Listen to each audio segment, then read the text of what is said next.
Hello, hello. Let's see if you all got me loud and clear here. Just gonna flip one ear out so I can breathe. All right, if you can hear me, just give me a good old thumbs up. We should be good to go. All right. Awesome, loud and clear. Awesome, awesome, awesome. And yeah, Stephen Webber was definitely longer than 2 seconds. I had Mr. Buckaroony swinging me some messages there, so he should be on in a second. I'm not too sure what he's doing, but he does buck things, and that's cool. So, but yeah, nah, sweet. So yeah, look, thank you all so much for watching that premiere. Like, it's Jesus, like it took some blood, sweat, and tears to get that going. Yeah, Jess, thank you. Awesome. Head is rough. Yeah, look, I can't help that. Oh, I could just put some dreads over my face, I guess, and just go cousin it for the rest of the stream. But yeah, look, there was blood, sweat, and tears that went into that. It was absolutely a bit of a mission. Like, that's the best wording I can use. Like, there's more colourful words I could use. We had actually gone up there a couple of weeks beforehand to shoot, and we had multiple cooks going on all at once. And the plan was actually to get ahead in the uploading game, because it's really difficult for me at the moment, like with my day job and with the business going on as well. It seems like this time of year, a lot of mainstream sports are ending, so my skateboard coaching's like really picking up, and it's just gone. It's all just busy, busy, busy. So yeah, the plan was to literally get ahead in the timeline and to really, really, really try and pump out so many videos to buy me more time to even cook more videos. But yeah, like, so it was like super, super difficult. But yeah, we did it. And what we did as well is that we had multiple cameras set up everywhere, like I've kind of got going here. But the challenge was that when I got home after this cook, the when I was reviewing the footage, the camera like had worked just fine, but the microphone that I had attached died, absolutely died. And so all the audio that you heard sounded like I was just in a bucket, and it was just horrendous. I couldn't use it, and I just don't like my channel doesn't have a lot of videos. But what I like to try and do is upload quality as opposed to quantity. And yeah, it was just really tricky to try and edit that audio so it sounded good. So I was like, you know what, screw it, we'll just literally refilm it. So, and yep, what you see is what we got. But look, like, this video and everything hasn't come like just by myself. As you've seen, there was ending credits now. I do have a dreaded crew, as I like to call it. And so, yeah, I've got a cameraman on board, Doug. He's absolutely amazing. He's got some super, super, super creative ideas. And we're already starting to plan like a lot of future cooks and getting more involved with, different camera angles and start incorporating a lot more into it. So one of his main ideas is something that I was already thinking of, but his brain is just on a different level when it comes to camera creativity. And yeah, he's got like a plan as well to start filming the journey of how we get there, rather than just like, hey, surprise, I'm here under this beautiful archway at the Billabong. So yeah, that's going to be really, really, really cool. So hopefully, we can start getting that all filmed soon, but it might be a bit tricky with the whole Christmas period coming up, you know. So yeah, that's going to be absolutely amazing. And then my production assistant, Braden, who I was very, very trusting to throw those Aussie Campfire kitchen skewers at me on camera. I'm really glad that he threw it towards me with the point sticking up and not at me. So yeah, it was pretty cool to have him on board, and it's always really, really good to have him on board. He absolutely keeps me focused. Like, my ADHD can be very, very out of control some days, and like, I just get so distracted with all sorts of other things rather than staying focused. And he's really good at going, "Oi, idiot, pull your head in, you're doing something." But then on top of that, when my idiot brain forgets something, he's always there at the ready to like fix that up and do, you know, miracle dashes to the IGA or the Coles or Woolies. So to Doug and to Braden, thank you so much for everything that you do every time that we shoot. I mean, Doug's just coming on board now, but in this video, but Braden, he's been in the background and, you know, for quite a long time. So it's about time that he really does get some on-screen credit there. So thank you so much, mate. Like, I really do appreciate everything that you do. Yeah, so just gonna have a quick drink. I'm on the hard stuff at the moment. It turns out like I drank the last of my beers last week and I just haven't got any more. So I'm on the Pepsi Max. So yeah, I might have to fix that up tomorrow and hit the bottle over. But yeah, so let's talk about those Aussie Campfire Kitchen skewers. Like, those things are absolutely amazing. Like, they're super long, so you can skewer big cuts of meat. Like, that was a 4 kilo pork belly that I'd cut up, and so you're able to, you know, use large cuts of meats on that. You don't even have to like use one skewer. Like, so if you got like you know, like a large steak, or, you know, like a butterfly chicken or something like that, you could throw 2 skewers in.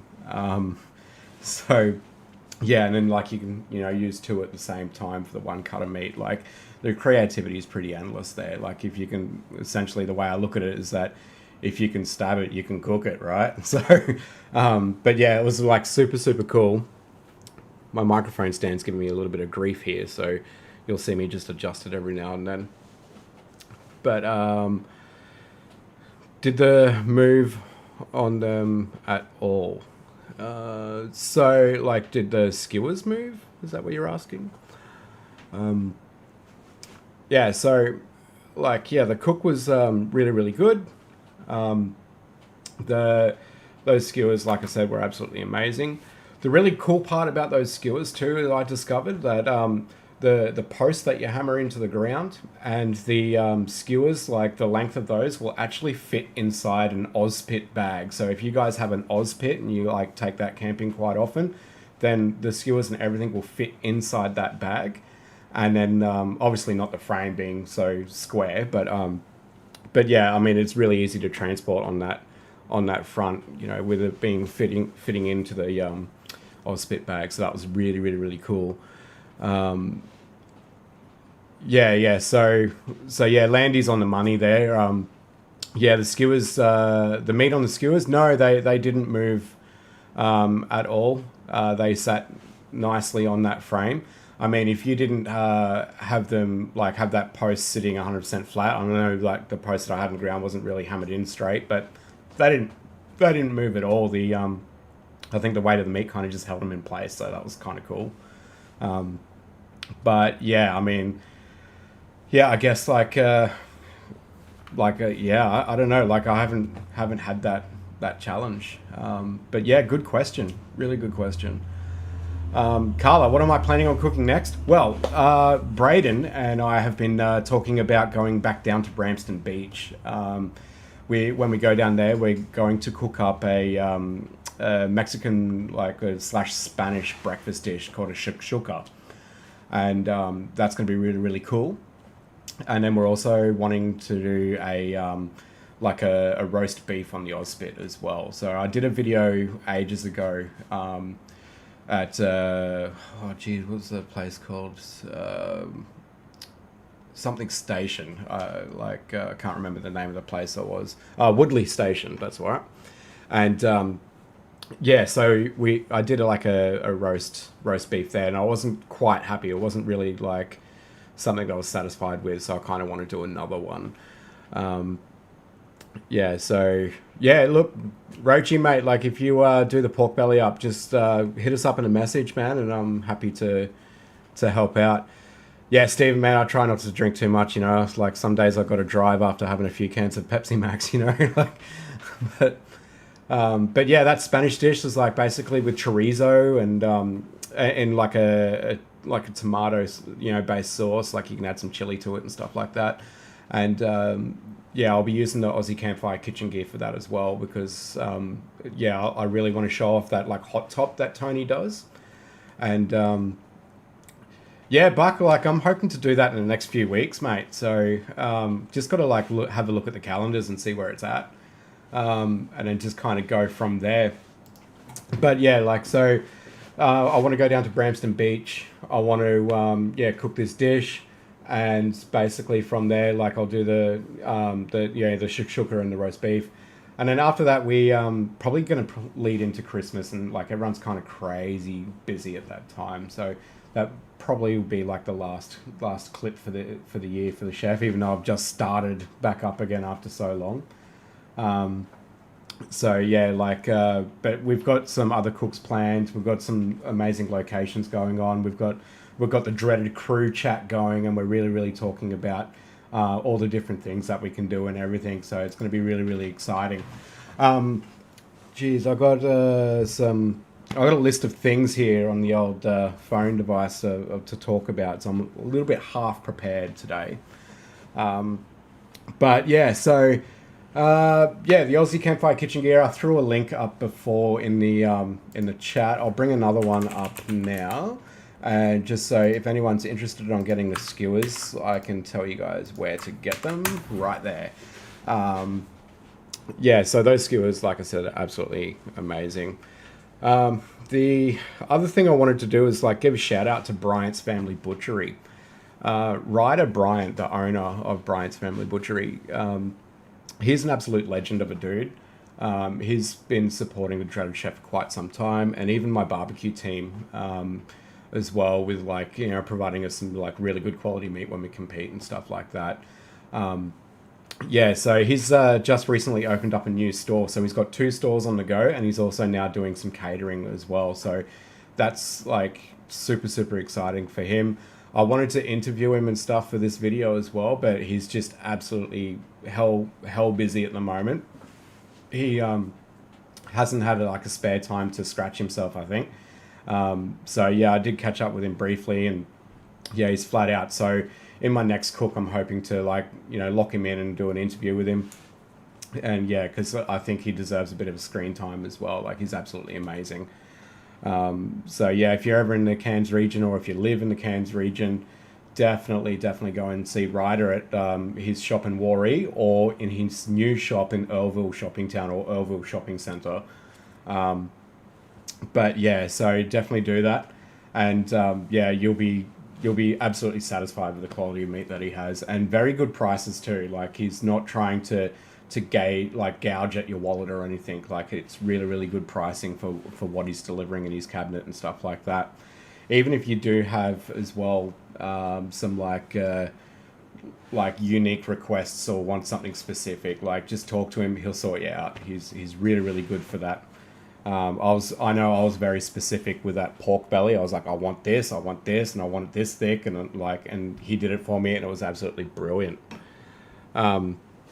So, let's see what the question is from Landy here. So, I know this sounds a bit dumb, but I would love to know what you look for when choosing your meat. Right, so what I look for when I choose my meat is the fat content, the color, and then, like, depending if I'm going for something looking very pretty once it's finished, I also look for the shape of it as well. Like, I don't want to be trimming off too much stuff, you know, too much fat, or squaring stuff up. So with the pork belly, you know, like, it's a bit difficult there, like, because it is quite a fatty, you know, cut of meat. So what I try and look for is to how much meat there is, because in this video where I was cooking over the fire and stuff, all that fat rendering out would create flare ups, so I didn't want it to flare too much, you know, and burn the outside from all the fire flaring up. But at the same time, I still wanted the fat there, because fat's flavor. So and then if I'm looking at beef, the same kind of thing. I'm looking for the colorization, like the fat content and the marbling and everything like that. Pork belly with tits on, it's gross. Yeah, you can cut the nipple off, Buck. It's all good. Like, or put some tassels on it, whatever you're into. But yeah, so that's what I look for and stuff like that. And then when it comes to the poultry as well, like, I obviously want something that's looking very fresh in color. I don't want it looking very bad and aged. You know, like, chicken can be quite quite risky, you know, with the whole salmonella side of things as well. And in fish, you know, if I'm looking for a whole fish, I'm looking for how clear the eyes are. I'm looking at how fresh it smells, you know, like I'm looking at the color as well. Like fresh is always best. So I try and get the best that I can. And if not, I ask for it and wait patiently, I guess. So, but yeah, great question, Landy. I hope that actually helps out a fair bit. Future grey nomads, absolutely the indigenous ingredients. So, yeah, look, there was conversations not too long ago with myself going onto TV. I was kind of in discussions with a TV station, and yeah, like it was being discussed of the dreaded chef going from up here in Cairns all the way across the centre of Australia to Perth and back. And in that process, stopping into Aboriginal communities, learning the cultural ways of cooking and the recipes, and then providing the dreaded chef's twist on those recipes. So that was going to happen. Unfortunately, it didn't go through. I got as a feedback was that it's not no forever. It's just no right now. What they're looking for is some more consistency. So consistency in uploads and consistency in production quality. Like, so a lot of my production quality is improved, like from my very first video all the way up until now, and to today. You know, like it's just each video gets better and better because I'm learning more and more and more. So hopefully I can get to a peak, you know, where I'm happy and just start delivering more consistent content, and hopefully we can revise that in the future. But yeah, indigenous ingredients would be absolutely sick to do. Yeah, and definitely a dessert. So yeah, I'm very keen on doing more desserts because I do have a bit of a sweet tooth. So yeah, that'll be really, really cool. Yeah, look, the Billabong Coranda. Wanted to talk about that as well. That is really an absolutely amazing place. It is super, super close to like the Coranda town, but when you go there, you feel like you're absolutely miles away. Like absolutely miles away. You don't really hear any road noise. You don't really hear anything. Like there might be some, you know, like some people having a bit of a gathering and stuff. Like when we were up there the first time, there was like some live music and stuff at the bar going on, and then there was also a wedding the second time that we came up to do this video that you've seen. And so yeah, sometimes there's a bit of noise, but it's nothing that hinders your camping trip. It doesn't and like it doesn't annoy you and take away from the ambience that the place has to offer.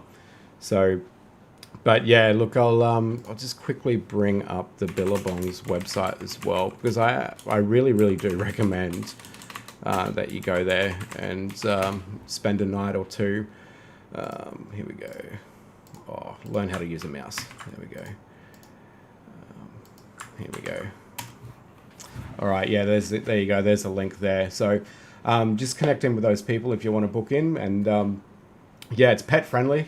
There's toilets and showers, and there's even a camp kitchen.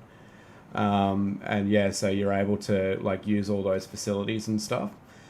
There's also like 4-wheel drive tracks around, so that was kind of cool. So when we were doing this video, Braden and I went for a bit of a exploration, you know, just cruising around, and yeah, there's tracks that go off absolutely everywhere. The property is absolutely huge. What I would recommend though is like, because we didn't explore all the tracks, so we didn't know how intense those tracks got or anything, but what we do recommend is that you would absolutely take your recovery gear along if you needed it. Just like, because there's no real like phone reception at all there, and it could be quite a long walk back to the main camp. So, but yeah, absolutely huge. The creek like that you've seen in the video as well has got like some really, really cool turtles in there, and they're like swimming around and stuff like that. So it was really funky to see them cruising along, living their amphibian life. So yeah, that was really, really cool.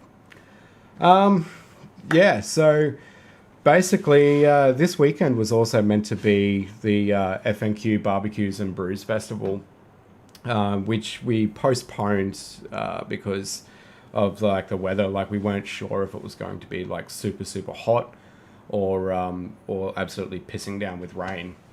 So we made the call to postpone that. So that beer and barbecue festival that will also have a barbecue competition will be next year in May, and it's going to be a Australasian Barbecue Alliance sanctioned competition. So that's going to be really really cool. So yeah, so that's going to be absolutely amazing when it comes to that. Yeah, like because now like that it's postponed, we've got a lot more time to plan and do a lot of stuff. Unfortunately, it hasn't come without a bit of flack. Postponing the event kind of upset a few people, but that's all right. We're not too worried. Because we're focusing on making the event even better than what it already was. So that should be really really interesting. Mr. Chef, good to see you. Don't forget the anniversary. Yeah, thanks, Starvin Marvin. Good to see you too, mate. Like long time no speak, actually. So hope you're well and all's going well. Yeah, it's good to see your name pop up again. So so this barbecue comp, there was a bit of flack. Like a lot of people were like, well, actually, you know what? When I say a lot of people, there was only 3 people that asked about using electric pellet smokers. So if you ask me, like electric pellet smokers are absolutely great for the back patio, but in a barbecue competition, it's like bringing a microwave to MasterChef. Like take your electric barbecue and piss off. Especially when you're rocking up with your meat already cut because you've asked the butcher to. Then you plug your smoker in, you fill a hopper full of pellets that you bought from your local Bunnings or whatever, and then you get your pre-made rub out and you mix it all together and you put it in, you push the buttons and hit the go. Like, nah, there's no pitmaster work there. Like, I can make 2-minute noodles as well, like bloody hell. There was a little bit of flack with that, and yeah, like some donkey like tried to say that I was being rude or some crap, but I even offered him to use one of my barbecues. So kudos to him. Hopefully he doesn't show up, and if he does compete, I'll bloody make sure that he does it properly and does a good job. So, but yeah, otherwise, it's just donkeys everywhere in the world, So, so basically I just spent the weekend in Palm Cove as well, so that was really really good. Relaxing with Braden, floating around a pool, drinking some brews, and so we're just chilling out doing that, and that was really really cool. So that's when I found out about this donkey being a donkey. So, but otherwise, look, the Christmas period, I was actually wanting to touch base with everyone here and seeing what everyone's cooking up, because Christmas is a time of year where everyone starts cooking like mad feeds and the old Facebook and Instagrams, if you have them. Start lighting up with amazing food and spending the time with one another and stuff. So it's really, really cool to see like everyone connecting and all that. So I actually wanted to see in the chat like what people were cooking and trying to give me some ideas, because like I haven't really given it too much thought at the moment, to be honest. Like I've got all the barbecues in the world. But yeah, geez, Phil with his air fryer. Phil the Maniac could probably run his a whole competition set off out the back of his car, but he'll start with what's called the travel buddy. He'll do some bloody smoked sausage rolls or some crap, and then he'll air fry some bacon or something. But yeah, like look, I love the air fryer when it comes to bacon. Like air fryer bacon is just absolutely amazing. But yeah, look, when it comes to barbecue, you got to get into it. You got to do it properly, or don't even bother doing it at all, I reckon. I love using heat beads, Chef. Every time I use the fire, it always seems to burn it. So, Terence, yeah, look, your fire's too big. The trick with using wood when cooking is to actually get a really, really good bed of coals. So a lot of people tend to just like make their fire, like light it, and then as soon as it's like burning, they're straight on with the meat. You've actually got to let that fire burn down, and then when it burns down, you've got to get a good level bed of coals, and that coal bed has got to be even across the board. And then essentially all you're doing is adding wood to maintain those coals, and just like turn that new wood into coals, right? So yeah, like sometimes less is more on that stuff, and also patience is the key when it comes to making a fire to cook on. But induction cookers on the campsite, I tell you what a way to test out your batteries, like bloody hell. Or to make like a cup of coffee, like, or to boil some pasta, like I don't know where, I don't think I'd ever bloody use an induction cooker at a campsite. Buck, I've never cooked a steak in an air fryer, and I actually do not ever intend to do that either. Absolutely ever. like, like I will much prefer to cook that bad boy in a pan with some butter, some garlic, some rosemary, salt and pepper, and just baste that to perfection. But yeah, no worries, Terrence, mate. Yeah, look, mate, like if you got any questions, just shoot me a message, mate. Like, always happy to help out. I ages ago I had Phil the Maniac message me ask me to give him a whole bloody recipe on how to cook a brisket in his bullet type smoker. I gave him a recipe and he's got like 80 odd thousand views on his video, so more than happy to help out. So yeah, I mean, like, if old Phil can cook up a storm, I'm sure everyone can. So, but yeah, so otherwise, yeah, go hard or go home. Hey, Jack. So, yeah, cook properly or don't cook at all. So, yeah, what's happening in the chef's world in the next few weeks is I've got some vehicle modifications to do. The old Colorado, it's not that old really, it's like 217, but yeah, the Colorado needs like some new CVs, and I've also got a brake upgrade kit on its way. So I'll be trading the knives for some spanners very soon, and doing some modifications there. Probably won't film that because it won't really fit in with the dreaded chef, like. But yeah, Buck, yeah, Phil did a great job with that video. But yeah, like I told him when he cooked it, I remember telling him, do not pull it out too early. When you think it's done, leave it that little bit longer. Like, and yeah, he pulled it out too early. It made me cry. So, what's called it? So home picked lamb and yeah, nice. Okay, D's nuts. I'm totally coming around for Christmas at your house. That sounds bloody good. And Buck, rub update. Yes. All right, rub update.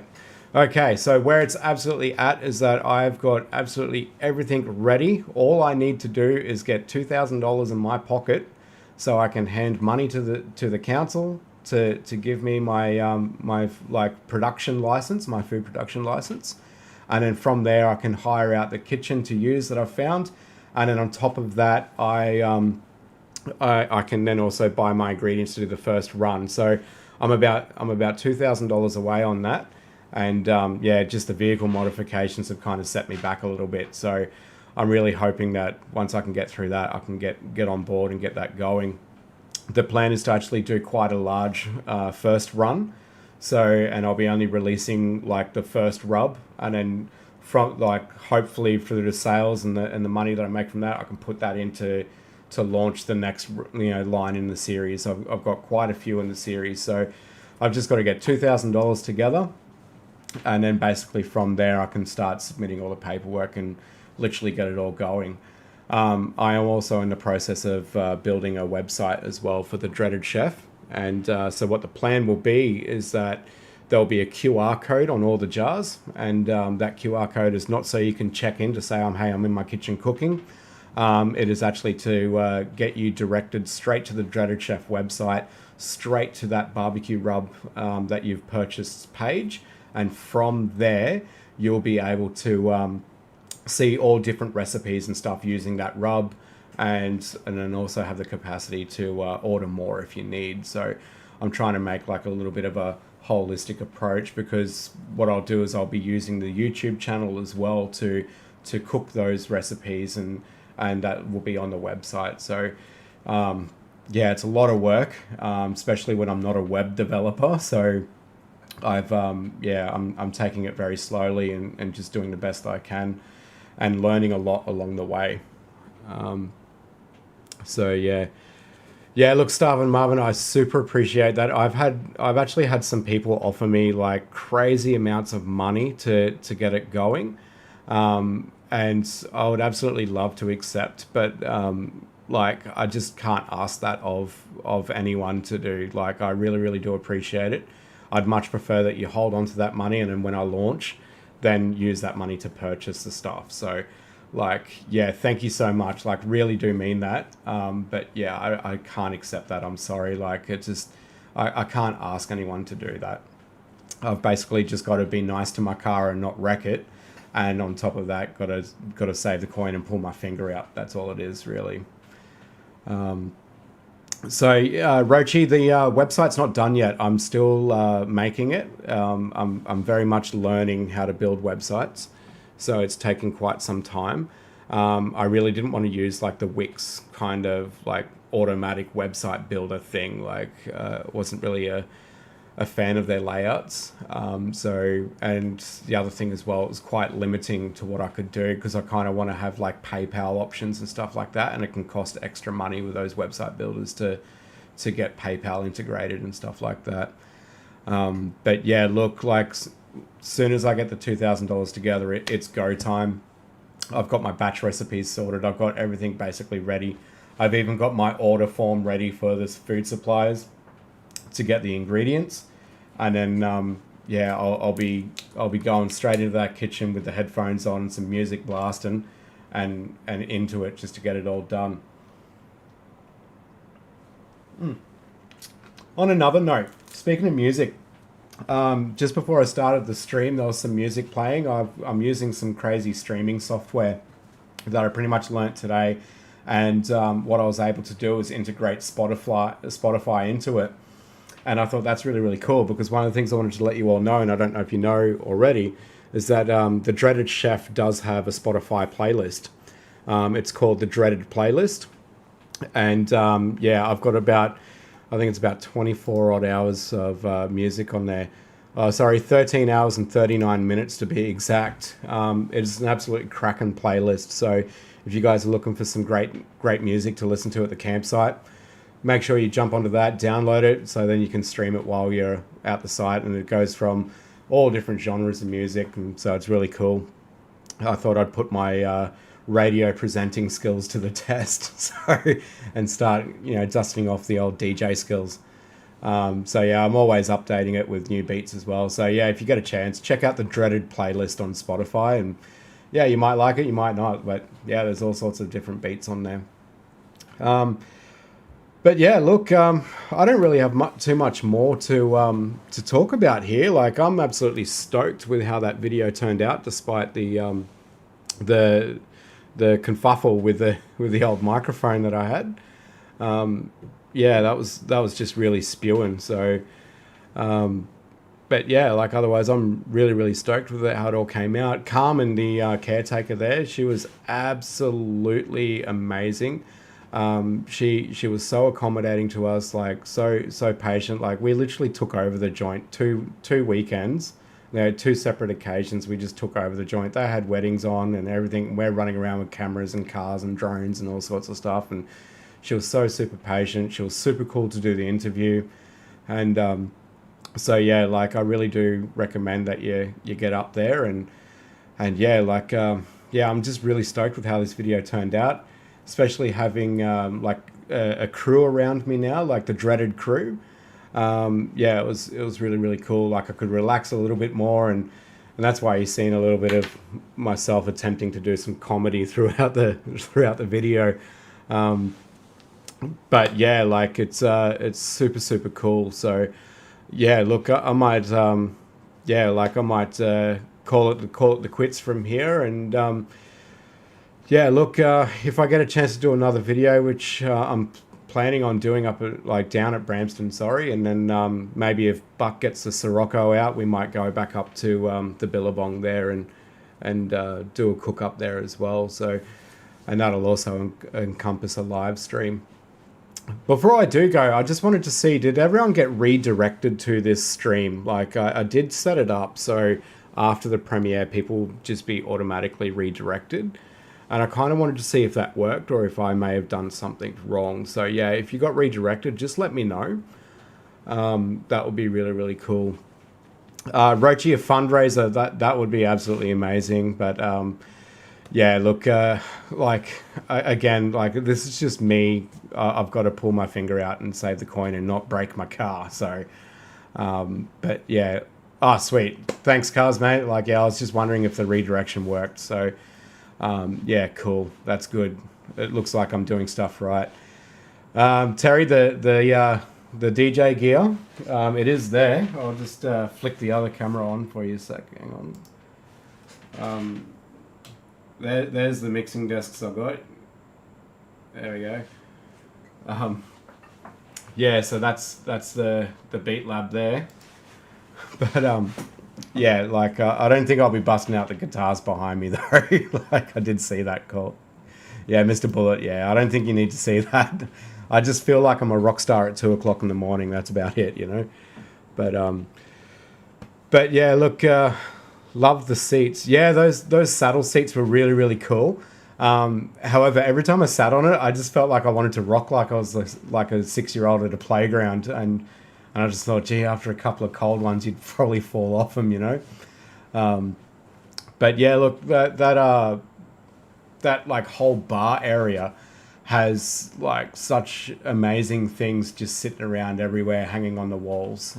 So if you do go there, like just be sure to check it out. Like don't like rush through the joint, because like we went up there on two separate occasions, and on the second time, like we seen things that we didn't even notice the first time. We were just like, oh wow, like, and so that was really really cool. So yeah, definitely take your time to explore. There's massively open space. There's plenty of room and plenty of things to explore. It's like super super green, and yeah, it's really really cool. But yeah, look, so g'day Pete. You're just coming right at the very end. Super appreciate you jumping in, but yeah, and then Michael, g'day mate, how are you? So yeah, Michael, mate, that was I'm just talking about the Billabong in Kuranda. I'm not sure if you're a Cairns local or not, but yeah, it's absolutely an amazing place. Yeah, super peaceful, like pet friendly, toilets, showers, camp kitchen. The camp kitchen is a basic camp kitchen. Like there's a microwave, there's a fridge, there's some permanent residents there as well. So I think it's more like their fridge and stuff. But there is space to put some things in there as well. But yeah, like yeah, like I just absolutely recommend you go there. Like it's great, and it's not too far out of the Cairns or the Kuranda town itself. So, and I mean, like you're also kind of halfway to the like to the tablelands and stuff as well. So you could check out like Mareeba and Atherton and do all that kind of stuff and come back to your camp. So yeah, it's really really cool. But yeah, look, thank you all so much for jumping on to the premiere and then following through with this live stream. It's been absolutely fantastic to be able to get out and cook and do this video, even though I had to do it 2 times. So yeah, so it's been absolutely fantastic to do that. Thank you all for jumping on. I'm going to jump off for now. I need to get my beauty sleep. I need a lot of it, as you can see. And look, from Sydney. Oh, yeah, cool. So, but yeah, look, thank you all for sticking around. And yeah, I'll talk to you all very soon. If you want to talk to me in the meantime, you know where to find me. You know, the old Facebook and the Insta. Look, shameless plug here. I'm 1,190 something subscribers. It'd be super cool if you could all share my video and get me to like 1.2 thousand subscribers, you know, like maybe even more. So like super, super close. So yeah, look, if you can go and do that, like share it around, like and get that love going for me, that'll be absolutely freaking amazing. But yeah, otherwise, I'll talk to you all very soon. Take care, look after yourselves, and hopefully I can pull my finger out and get another video up. Thank you all. See you.